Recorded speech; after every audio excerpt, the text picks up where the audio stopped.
this issue. Over the last 6 years, we've done multiple hearings on cybersecurity threats to the United States. We've had multiple panels come before us and testify, and I think almost entirely they said, first, do no harm. Be careful when you lock things into statute because you can misallocate our resources and our opponents will know what we have to go do and we can't get out of it, and they'll just go do a workaround.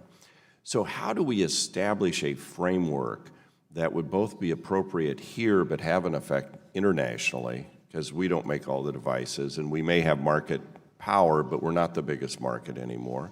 But how do we create a national framework where the stakeholders really are driving this in real time and we don't do something stupid like lock certain requirements into statute?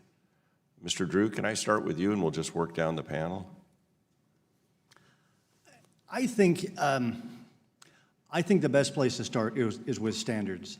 I think the best place to start is for us to define how we intend on solving this problem on the devices themselves.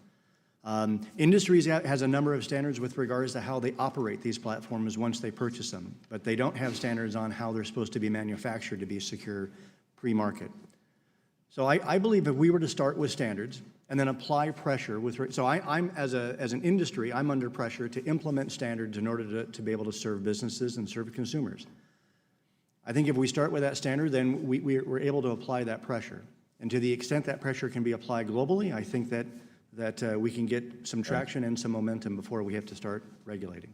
All right. Mr. Schneider?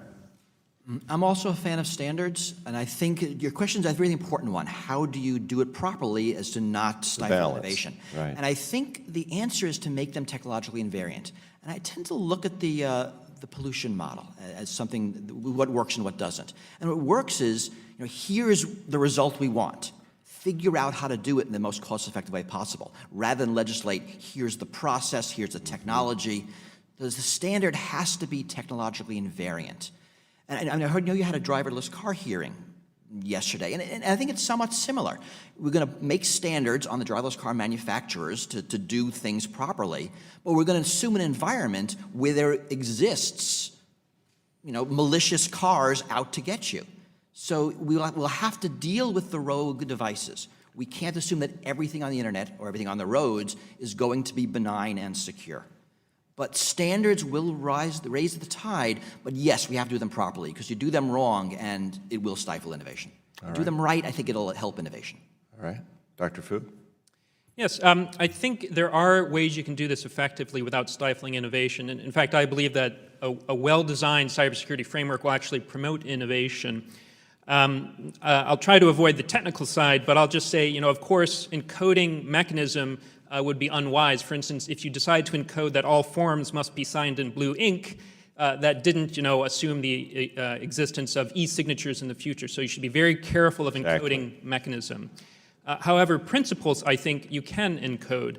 I would actually say that NIST has done a relatively good job at encoding principles. There is no perfect standard. But it will be very difficult to build in security if we don't have these principles set in place. And it needs to have buy-in from industry. It needs to have government leadership as well. But it's all about setting those principles, many of which are already known for over 30 years in the cybersecurity community. All right, most helpful. The extent to which you all can think about this some more and give us kind of your ideas on how to actually get it to the right place. Because this is my concern, that if we're not careful, we lock something and it's so hard to change statute. And we don't want this to be an innovation killer in America. We actually want to lead on this and get it right. But, I don't think I want my refrigerator talking to, some food police somewhere. It just is what it is. So we need to get this thing right. So thank you for being here. At this point, I will return.